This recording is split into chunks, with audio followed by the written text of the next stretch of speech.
halo.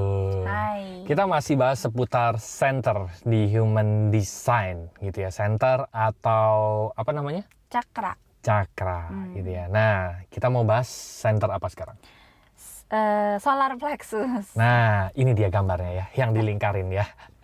Nah, Yes. tempatnya di situ tuh gitu ya. Oke, apa itu cakra solar plexus dan fungsinya apa? Saya pikir kamu mau ngomong solar plexus. Ya, solar plexus ini adalah cakra yang berhubungan dengan emosi, kreativitas. Karena memang kreativitas itu datangnya dari emosi kan ya. Jadi sebetulnya kalau yang divine, kalau yang nyala gitu ya, sebetulnya mereka punya kecerdasan emosi asal tahu bagaimana menggunakannya. Nah, jadi kalau saya pasti nyala ini. Ya emang ya. Jadi kalau yang cakra solar plexusnya divine, nyala, itu mereka biasanya punya gelombang emosinya juga kaya gitu. Jadi gelombang emosinya tuh bisa dari volatile ya. Ya, volatile. Kalau bisa tinggi, kemudian ini jadi bisa satu saat happy banget, kemudian ada apa yang ngerusak bisa langsung moodnya drop, bisa langsung bete banget, tapi abis itu ada apa lagi bisa oke lagi gitu ya. Jadi up and down gitu kan. Kayak apa kalau di laut tuh ombak gitu ya. Ombak itu bisa tinggi, bisa ya itulah ya. Gelombangnya aktif gitu.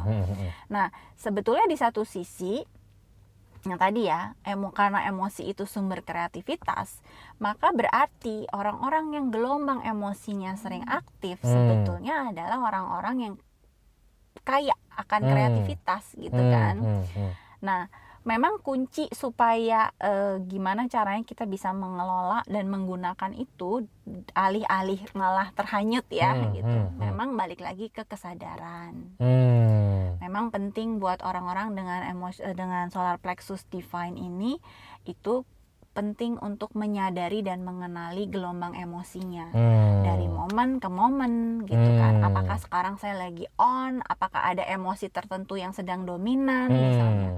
Itu perlu disadari, perlu dikenali supaya tidak mengambil keputusan atau tidak berbuat sesuatu yang kemudian akan disesali ketika gelombang emosinya sudah reda. Betul, gitu ya.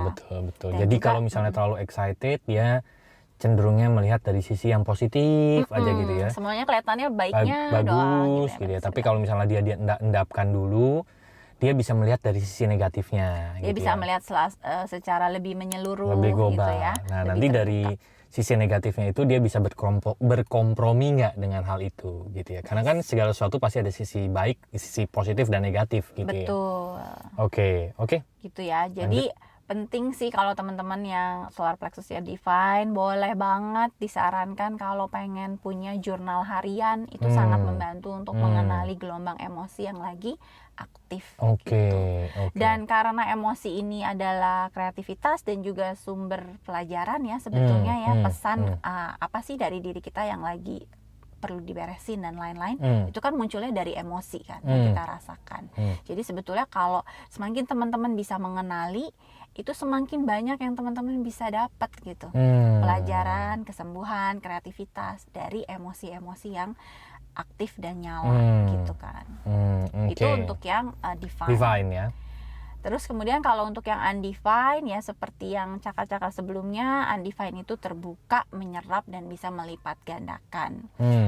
Sisi positifnya adalah teman-teman yang solar plexusnya undefined itu cenderung sangat peka terhadap apa yang orang lain rasakan, karena emosi itu masuk kan. Emosi itu masuk, jadi bisa jadi empat gitu ya. Kayaknya saya ngerasa dia lagi nggak enak, dia lagi apa, karena emosinya itu otomatis memang diserap gitu kan. Jadi teman-teman tuh bisa jadi mudah membuat orang lain tuh nyaman ya. Karena sangat bisa merasakan apa yang mereka rasakan gitu kan. Nah, tinggal bagaimana mengelolanya adalah bagaimana menyaring gitu kan. Karena kalau semua dibiarkan masuk, ketularan masuk, apalagi bisa melipat gandakan. Jadi di waktu-waktu tertentu bisa jadi orang dengan solar plexus undefined bisa jadi terlihat malah lebih emosional daripada yang define. Karena semua emosi masuk, kemudian dilipat gandakan. Orang lain marah, dia bisa lebih marah, gitu kan. Padahal sebetulnya dia nggak apa-apa gitu, cuma karena ketularan. Nah memang balik kuncinya juga sama, kesadaran. Kalau yang undefined, kesadarannya adalah untuk mengenali mana emosi punya saya, mana yang punya orang. Dengan menyadari itu otomatis kita bisa mengaktifkan ya shield gitu. Jadi kita punya saringan, punya perisai untuk kita sekedar tahu oh orang itu lagi merasakan emosi A, tapi ya dia yang merasakan bukan saya gitu. Jadi kita nggak ketepak gitu kan. Jadi kita bisa menemani orang tanpa harus tertular. Dan juga bisa bisa mengenali gitu. Jadi sebetulnya orang dengan solar plexus undefined itu emosinya cenderungnya netral, cenderung lebih stabil gitu kan. Gitu sih. Jadi lebih bisa mengelola dan mengenali. Oke. Ada lagi seputar solar plexus ini? Ya, nah cuma intinya kalau yang tadi bukan berarti kita nggak kreatif ya. Kreatif gitu kan, kreatif. Cuma kita perlu mengenali ketika emosi itu sedang datang. Kayak tai chi aja ya, ada energi datang itu dikelola dan menjadi sumber energi buat dia gitu ya. Yes, gitu ya. Ya, menarik ya, makin menarik pembahasannya gitu. Nah, ini baru salah satu center ya, cakra dari 9 cakra di Human Design. Untuk teman-teman bisa mengetahui Human Design secara komplit, memang harus dibacakan secara komplit gitu ya. Karena ini seperti rangkaian puzzle yang harus digabungkan jadi satu supaya teman-teman bisa melihat dirinya secara utuh gitu ya. Nah, untuk itu buat teman-teman yang ingin melakukan Human Design, cek Human Design-nya secara complete version, klik aja di link deskripsi. Bisa tanya-tanya dulu, bisa WA dulu gitu ya, dan juga kita bisa ngobrol-ngobrol di Zoom bareng Lompatan Hidup setiap hari Kamis malam gitu ya.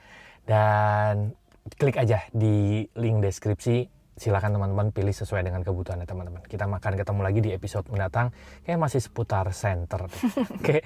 Thank you, bye-bye. See you.